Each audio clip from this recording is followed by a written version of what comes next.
आज सुबह सुबह जैसे ही मैं अपनी सूजी हुई आंखों को लेके उठता हूँ, हमारे घर के कदम के पेड़ पे आ जाता है ये बंदर। ओए इधर देख। क्या बोला तूने? कुछ नहीं सर, बस कैमरे है। ठीक है, बहुत खतरनाक है। हम लोग के घर के आसपास बहुत कम बंदर आते हैं क्योंकि हम लोग के घर के आसपास सिर्फ घर ही घर है। मेरा मतलब है पेड़ कम है ना, इस वजह से बंदर बहुत कम आते हैं। जैसे कि ये हम लोग के प्लॉट की तरफ का ये सूखा हुआ पेड़ और बहुत थोड़ी मोड़ी हरियाली, और इसीलिए हम लोग ने अपने दूसरे वाले प्लॉट में सिर्फ और सिर्फ पेड़ ही पेड़ लगाए हैं और उन्हें लगभग रोज रोज पानी देने आना पड़ता है और वहीं पे रोज रोज सफाई भी करनी पड़ती है। और घर आते ही अब तो मोबाइल चलाने की बजाय पढ़ाई हो रही है। आज लगता है सूरज कहीं और ही से निकला हुआ है। कोई बात नहीं, मैं तो अपनी गाड़ी लेके तनतनाता हुआ निकल जा रहा हूँ एटीएम, क्योंकि पिताजी ने कुछ पैसे मंगाए हैं। फिर उसके बाद घर आते ही आ जाता है हमारे घर में ये भगवान रूपी सिलेंडर।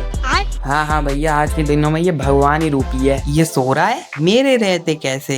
मेरा दिमाग खराब मत कर, दिमाग खराब हो रहा है। व्लॉगिंग करना बीच में भूल गया तो अब डायरेक्ट शुरू कर रहा हूँ शाम के 5 बजे। और शाम होते ही मुझे भूख लग जाती है और किचन में ढूंढने जाता हूँ तो मिलता है कुछ नहीं सिवाय ये भीगे हुए चने के। गुड डे, बट कोई बात नहीं, भूखे का सहारा समोसा हमारा। ये नारे का मोर्चा अकेले लगाते हुए मैं आ जाता हूँ समोसा लेने। फिर मैं बैठ जाता हूँ खाना खाने।